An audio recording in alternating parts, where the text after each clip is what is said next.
Periods and approaches of human geography. There are 6 major periods in which different approaches are adopted in human geography. First, early colonial period, in which the approach adopted was exploration and description. New sea routes were explored and the resources of Asian, Latin American, African countries were discovered so that the colonial powers can exploit the resources and extend their trade. The second stage, later colonial period, in which the approach adopted was regional analysis. उत्तर उपनिवेश युग, इसमें प्रादेशिक विश्लेषण, जब नए नए क्षेत्रों का पता लगाया गया तो उसके आधार पर इन प्रदेशों का विश्लेषण किया गया। Second stage 1930 through the interwar period, जो वर्ल्ड वार थे उस पीरियड का, फर्स्ट वर्ल्ड वार पीरियड में, तो इंटरवार पीरियड में जो आइडियोलॉजी की गई, जो अप्रोच अडॉप्ट की गई, उसमें क्षेत्रीय विभेदन, एरियल डिफ्रेंशिएशन की विभिन्न राज्य जो खोजे गए और उनमें उनके लिए कौन से क्षेत्र प्रदेश महत्वपूर्ण हैं, तो क्षेत्रों का विभेदन, एरियल डिफ्रेंशिएशन अप्रोच अपनाई गई। Late 50s and let 60s में स्पेटियल ऑर्गेनाइजेशन, जब कंप्यूटर के आधार पर आंकड़ों का विश्लेषण किया गया तो उसमें स्पेटियल ऑर्गेनाइजेशन अप्रोच अपनाई गई। 1970s emergence of humanist radical and behaviour approach. 1970 के दशक में आज जो हम विभिन्न अप्रोच है जिनमें मानवतावादी, आमूलवादी और व्यवहारवादी विचारधाराओं का उदय हुआ, जिसमें मानवतावादी विचारधारा में मनुष्य की बेसिक नीड्स हैं, आवास की, परिवहन, संचार, शिक्षा, स्वास्थ्य, इन को फोकस किया गया। आमूलवादी विचारधारा कम्युनिस्ट विचारधारा से प्रभावित थी। कार्ल मार्क्स की जो विचारधारा तय की कि गरीबी के क्या कारण हैं, तो गरीबी के लिए कौन सी व्यवस्था जिम्मेदार है, तो ये सब कम्युनिस्ट विचारधारा से प्रभावित थे और ये आमूल चूक परिवर्तन के पक्षधर थे। व्यवहारवादी विचारधारा, व्यवहार में जो समाज में धर्म, जाति, इनका संगठन है, उनको भी इसमें ध्यान दिया गया कि कम्युनिटी, रेसेज, इनका जो सामाजिक संगठन है उनको भी फोकस किया गया। Late 90s post modern in geography, 1990 के दशक के बाद जो आधुनिक बात की शुरुआत हुई, जिसमें भूगोल, मानव भूगोल की नई नई ब्रांचेज और उनके सब फील्ड का विकास किया गया, जिनमें economic geography, medical geography, political geography, ये सब आधुनिक सब फील्ड वगैरह का विस्तार किया गया। Fields and sub fields of human geography. Social geography, इसके सब फील्ड्स के रूप में behavioural geography, geography of social wellbeing, geography of leisure, cultural geography, gender geography, historical geography and medical geography, इतनी सब ब्रांचेज के रूप में, सब फील्ड्स के रूप में सोशल ज्योग्राफी की इन ब्रांचेज का आविर्भाव हुआ। अर्बन ज्योग्राफी में अर्बन प्लानिंग वगैरह पर फोकस किया गया।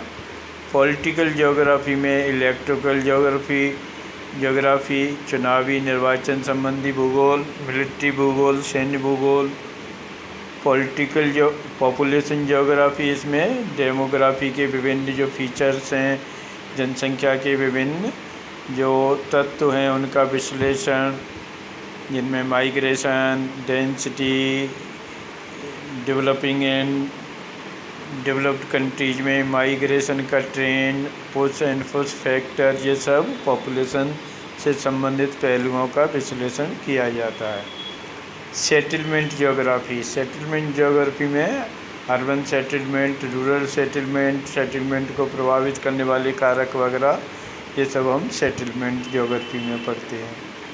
इकोनॉमिक ज्योग्राफी ये इकोनॉमिक रिसोर्स का यूटिलाइजेशन से संबंधित, इसमें इसकी सब ब्रांच के रूप में geography of resource, agriculture geography, industrial geography, marketing geography, tourist geography and international trade से रिलेटेड ज्योग्राफी। अब सीबीएसई में इस चैप्टर से रिलेटेड जो क्वेश्चंस आए हैं उनका हम डिस्कस करेंगे।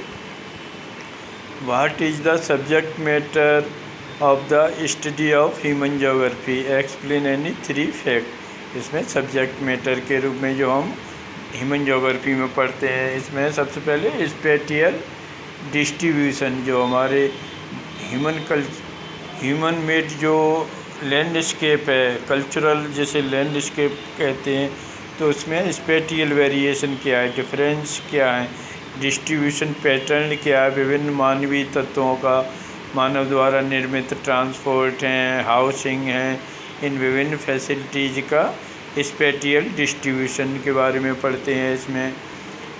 इसमें मनुष्य की जो रीति रिवाज, कल्चर, कंपोजिशन है, जो सोशल कंपोजिशन है, उसके बारे में हमको सब्जेक्ट मैटर मिलता है। और इनमें एरियल डिस्ट्रीब्यूशन कैसा है, कैसा विकास का स्तर, टेक्नोलॉजी यूज का स्तर क्या है, ये सब चीज़ें हम सब्जेक्ट मैटर के रूप में, जो रीजनल एनालिसिस है, क्षेत्रों में जो अंतर है, उन सब चीज़ों का अध्ययन करते हैं सब्जेक्ट मैटर के अंतर्गत।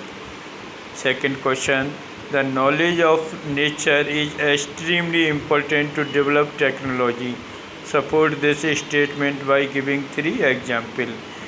नॉलेज ऑफ नेचर की जो नॉलेज है उसका होना, जानकारी होना ज़रूरी है। बिना उसकी जानकारी के हम तकनीक का विकास नहीं कर सकते।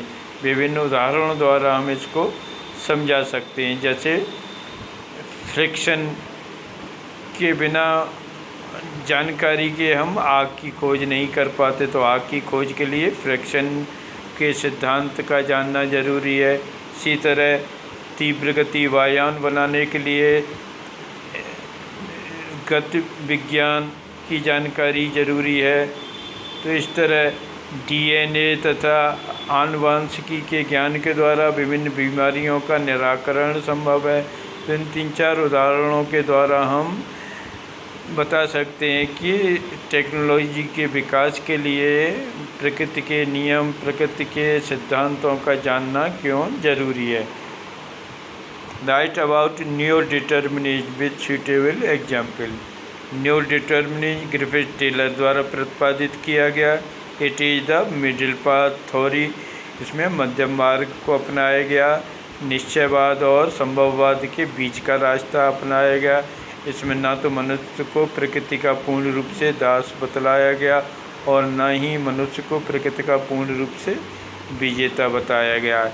इस मध्यम मार्ग में मनुष्य को प्रकृति के नियमों को मानते हुए हमें बदलाव करने चाहिए। उसमें एडेप्टेशन, मॉडिफिकेशन, एडजस्टमेंट हमें नेचर के अनुसार करना चाहिए। और यह सिद्धांत सतत पोषणीय विकास का भी पोषण करता है कि इसमें हमें ऐसा विकास करना चाहिए जिससे भावी पीढ़ी के लिए भी संसाधन बच सकें। अच्छा, नेचर के संसाधन का हमें ज़्यादा उपयोग नहीं करना चाहिए जिससे भविष्य की पीढ़ी के लिए वो न बच पाए, ऐसा विकास हमें नहीं करना चाहिए। तो न्यू डिटर्मिनिज्म में ट्रैफिक पुलिस से इसकी तुलना की गई कि नेचर एक ट्रैफिक पुलिस की तरह काम करती है। वो रेड लाइट उसे संकेत देती है कि हमें रुकना चाहिए। इसी तरह नेचर भी हमें संकेत देती है कि नेचर में किस हद तक तुम बदलाव कर सकते हैं।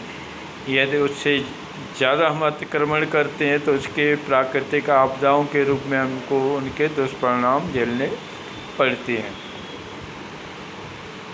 Next question 4, nature provide the opportunities and human makes use of these and slowly nature gets humanise and start bearing the imprints of human endeavor justify the statement.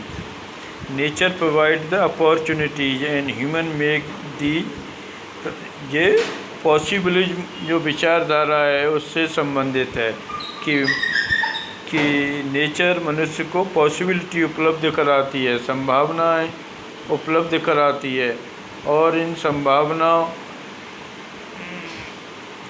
में से मनुष्य अपने लिए स्वतंत्रताओं का चुनाव करता है, अपनी टेक्नोलॉजी के आधार पर उसमें बदलाव करता है और प्रकृति का मानवीकरण करता है। अपने टेक्नोलॉजी के जो इम्प्रिंट्स हैं, छाप हैं, वो हर जगह छोड़ता है। जैसे ऊंचे पर्वतों पर भी उसने हाईवेज बना दिए हैं, रेलवे का विस्तार किया है, ध्रुवीय क्षेत्रों में भी ग्लास हाउस में सब्जियां उगा सकता है, डेजर्ट एरिया में एयर कंडीशनिंग के द्वारा तापमान को नियंत्रित कर सकता है। तो पृथ्वी पर हर क्षेत्र में उसने अपनी छाप छोड़ी है, अर्थात टेक्नोलॉजी के आधार पर उसने नेचर में बदलाव किया है, अपनी स्वतंत्रता का उपयोग किया है और इस प्रकार उसने अपने तकनीकी विकास का परिचय दिया है। Explain the concept of possibilism with suitable example, ये भी इसी से संबंधित है। पॉसिबिलिज्म संभावना, नेचर ने मनुष्य को संभावनाएं दी हैं, अर्थात वह नेसेसिटी से फ्रीडम की अवस्था में आ गया है कि मनुष्य को प्रकृति के नियमों को समझते हुए उसमें अपने तकनीकी ज्ञान के आधार पर अपने जीवन को वो आरामदायक बना सकता है, नेचर की बाधाओं को दूर कर सकता है अपने तकनीकी ज्ञान के आधार पर, अर्थात वो विभिन्न पॉसिबिलिटीज उसमें तलाशता है। नेचर द्वारा उपलब्ध कराई गई सीमाओं के भीतर वो अपनी संभावनाएं तलाशता है और अपने जीवन को आरामदायक बनाता है अपने तकनीकी ज्ञान के आधार पर। इसमें विभिन्न एग्जाम्पल हम दे सकते हैं, जैसे नॉर्वे का, कि नॉर्वे के शहर में ग्लास हाउस में सब्जियां, फूल वगैरह उगाए जा सकते हैं। तीव्र परिवहन साधन के द्वारा वहाँ उष्णकटिबंधीय क्षेत्रों में उगाई गई फसलों का स्वाद ले सकते हैं। विश्व संचार सुविधाओं के कारण विश्व के किसी भी भाग में वो बात कर सकते हैं। ग्लोबल विलेज के रूप में जो संज्ञा दी गई है, तो ये सब मनुष्य ने अपनी संभावना, अपनी तकनीक के आधार पर जो बदलाव किए हैं, तो उससे अपना जीवन को आरामदायक बनाए, प्रकृति की बाधाओं को दूर किया है। What is meant by naturalisation of human, ये डिटर्मिनिज्म से संबंधित विचारधारा है कि नेचुरलाइजेशन ऑफ ह्यूमन, मनुष्य का प्रकृतिकरण किस प्रकार हुआ है, अर्थात मनुष्य प्रकृति के अनुरूप अपने को ढाल लेता है। तो ये आदिम अवस्था में मनुष्य इसी तरह का जीवन व्यतीत करता था। जब उसे तकनीक उसके पास नहीं थी तो वो नेचर के घटनाओं से उसे डर लगता था, नेचर की पूजा करता था विभिन्न रूपों में। और आज भी आदिम समाज इसी तरह का जीवन व्यतीत करता है कि वो जंगलों से फल फूल शिकार वगैरह कर कर अपना जीवन व्यतीत करता है, तो नेचर पर ही पूर्ण रूप से निर्भर रहता है। तो ये मनुष्य अपने को प्रकृति के अनुरूप ही ढाल लेता है और अपनी आवश्यकताएं उसी सराउंडिंग एनवायरनमेंट से पूरी करता है।